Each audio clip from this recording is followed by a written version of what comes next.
segelintir orang yang menurut saya ada rasa hasad, menyikat hati dalam dirinya. Karena kalau dia berpikir logika atau dia mengikuti kita, mereka harus tahu bahwasanya ya pertemuan kita saling memberikan keberkahan buat keduanya, bukan salah satunya. Kita besar karena kita bersatu, bukan karena salah satu. Iya, kita tunggu ya, kita lihat lagi nanti ya. Jadi pasti saya akan kabarin langsung. Ya, Bang, yang udah tanyakan gimana Bang? Iya, kadang-kadang kan ya apa tanggapin dengan candaan aja, lucu-lucuan aja.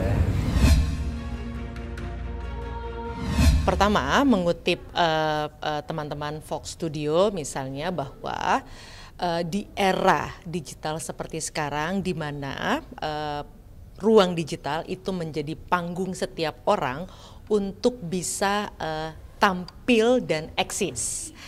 Nah, tidak terkecuali seorang selebriti sekalipun. Nah, biasanya yang akan dilakukan adalah pertama, orang akan berusaha dirinya terekspos atau terkenal dulu. Gitu ya. Setelah terkenal, maka tahapan berikutnya adalah terikat. Gitu kan?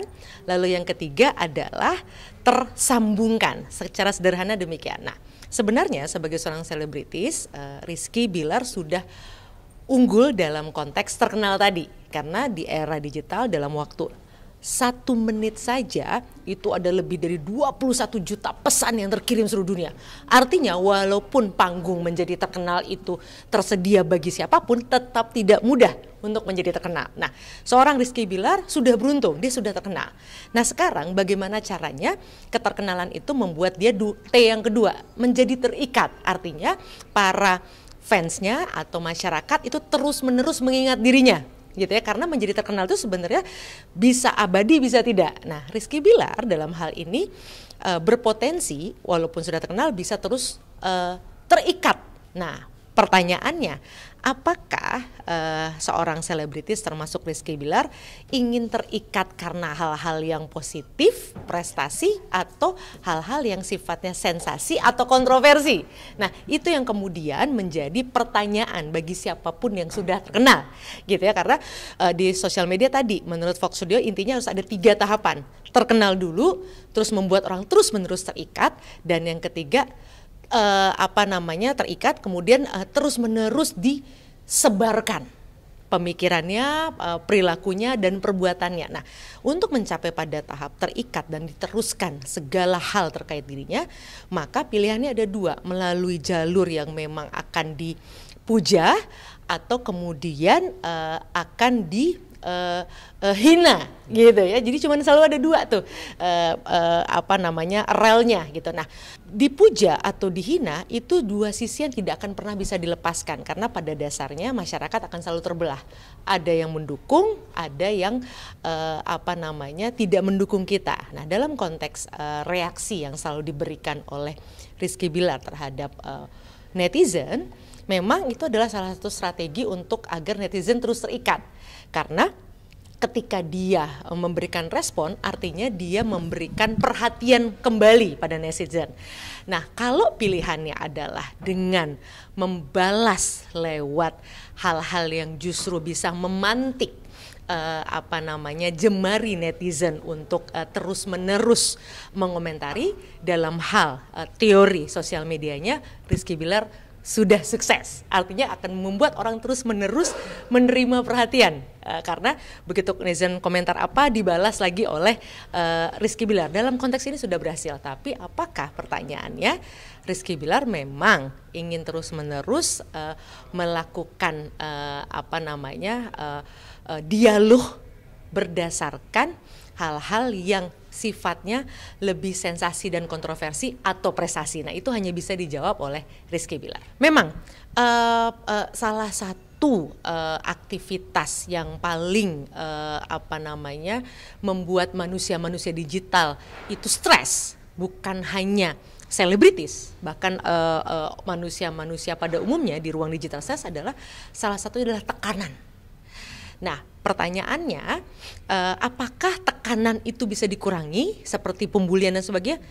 Nyaris tidak bisa, atau dihilangkan nyaris tidak bisa. Yang hanya bisa kita lakukan adalah dengan menguranginya.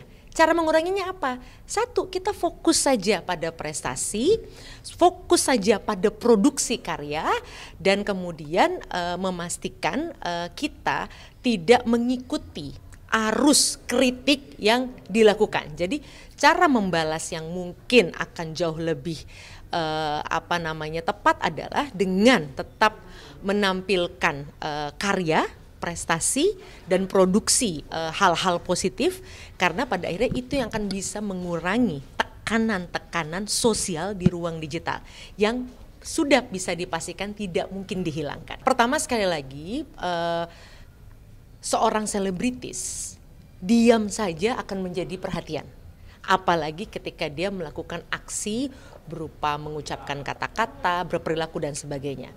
Nah, memang ada tuntutan sebenarnya sebagai seorang selebritis, dia mampu menjadi sosok yang layak ditiru, diteladani.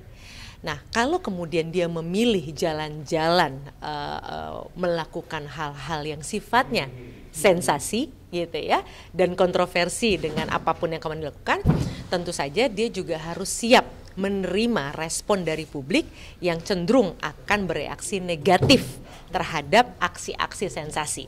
Karena kalau aksinya prestasi, bisa dipastikan balasan dari netizen sebagian besar akan positif. Tapi kalau aksi yang diberikan adalah sifatnya sensasi, maka reaksi dari publik biasanya akan didominasi reaksi yang negatif. Jadi pilihannya tetap pada kita sebagai pengirim pesan.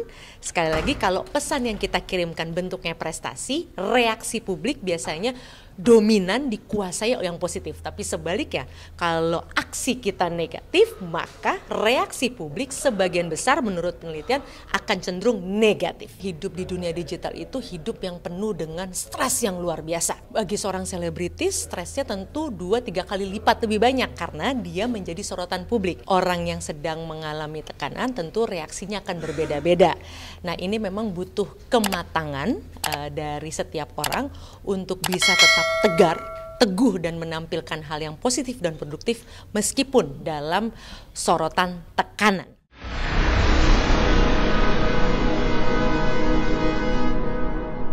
Jadi jangan lupa untuk subscribe Cumi Cumi. Ditekan ya tombol lonceng merahnya.